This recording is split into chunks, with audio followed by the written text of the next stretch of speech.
Jika 2024 bangsa ini tidak mampu mengembalikan Undang-Undang Dasar 1945 dan Pancasila dalam kehidupan berbangsa dan bernegara, maka bersiaplah Indonesia akan menjadi negara komunis.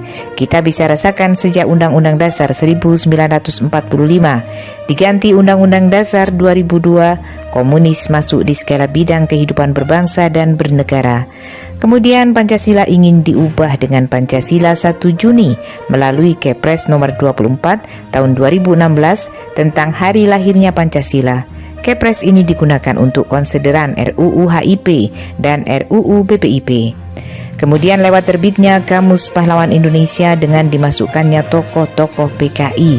Sebaliknya banyak ulama dan kiai dihapus dari kamus.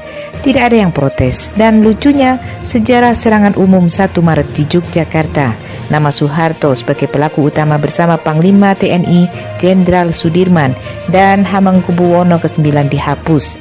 Kemudian ada juga pernyataan Panglima TNI Andika Perkasa soal anak PKI boleh masuk TNI. Puncak dari strategi menghidupkan PKI gaya baru adalah Kepres nomor 4 tahun 2023 dan Impres nomor 2 tahun 2023 tentang penyelesaian HAM masa lalu. Memutarbalikkan fakta dan menimpakan kesalahan kepada orang lain adalah strategi PKI. PKI sebagai pelaku pemberontakan G30S PKI dan pembunuhan para jenderal justru diubah menjadi korban HAM berat. Dan hari ini PKI merdeka karena korban HAM berat dan perlu disantuni, dipulihkan hak-haknya. Anehnya bangsa ini diam apatis melihat hal ini. TNI dan NU tertuduh pelanggar HAM juga tidak bergeming. Obor, One Belt One Road Cina, proyek ambisius dengan dana prestisius menjadikan Cina ingin meraih tampuk kepemimpinan dunia melalui hegemoni politik dan ekonomi. Cina telah berevolusi dari penganut ekonomi sosialisme atau komunis menjadi kapitalisme sejati, bersaing dengan Amerika Serikat dan sekutunya. Kehadiran Cina juga menjadi ancaman Amerika Serikat dalam menggusur pengaruhnya di pentas global. Dikabarkan pemerintah Jokowi menyetujui proyek obor yang diinisiasi Cina. Diperkirakan tahap awal proyek raksasa obor Cina sudah ditandatangani pada April 2019. Proyek ini bagi Cina untuk mempermudah koneksi dagang antar negara di Eropa dan Asia melalui jalur sutra maritim. Sebelumnya dalam pertemuan global maritim Fulcrum Belt and Road Initiative, Cina menawarkan rancangan Framework Agreement untuk kerjasama di Kuala Tanjung, Sumatera Utara sebagai proyek tahap pertama. Dilanjutkan proyek di kawasan industri Seimengke dan kerjasama strategi pada Bandara Internasional Kuala Namu. Pengembangan energi bersih di kawasan Sungai Kayan, Kalimantan Utara. Pengembangan kawasan ekonomi eksklusif di Belitung, Sulawesi Selatan dan Kura-Kura Island di Bali.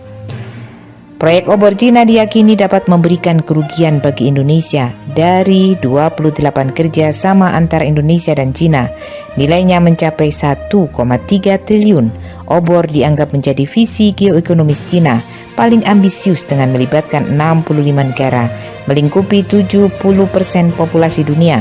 Konsep ini akan menelan investasi mendekati 4 miliar dolar. Cina telah menyiapkan diri menguasai jalur darat dan maritim bagi kepentingan ekonominya. Ada 5 tujuan, yaitu koordinasi kebijakan, konektivitas fasilitas, perdagangan tanpa hambatan, integrasi keuangan, dan ikatan masyarakat people-to-people bond. Di jalur darat, Cina menggagas infrastruktur jalan kereta dan jalan raya, menghubungkan Cina dan Eropa.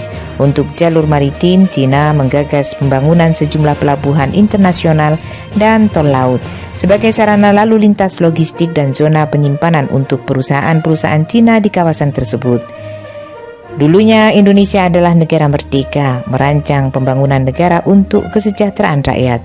Sekarang sejak Undang-Undang Dasar 1945 diganti Undang-Undang Dasar 2002, tidak lagi rakyat berdaulat. Celakanya para pemimpin tidak lagi berpikir tentang keadilan sosial, tetapi justru kepentingan oligarki dinomorsatukan. Apakah selama ini pembangunan untuk kepentingan rakyat?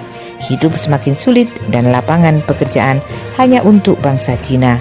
Demi kemakmuran rakyat RRC, mereka berbondong-bondong tanpa dokumen resmi. Itu adalah bentuk kejahatan yang harus diusut. Apakah bangsa ini butuh IKN? Atas dasar persetujuan siapa Jokowi ngotot IKN harus dibangun? Untuk siapa IKN? Ternyata semakin jelas arahnya. Jokowi menyerahkan detail pembangunan IKN kepada Cina dalam lawatannya 29 Juli 2023. Menyerahkan rancangan IKN kepada Cina adalah menyerahkan kedaulatan NKRI kepada Cina. Indonesia di tengah persimpangan PKI gaya baru sudah masuk ke segala lini.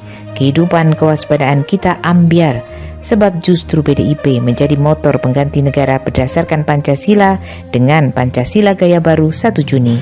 Tidak ada jalan lain selain melakukan perubahan yang mendasar, revolusi kembali ke Undang-Undang Dasar 1945 dan Pancasila untuk menyelamatkan Indonesia di usia 87 tahun.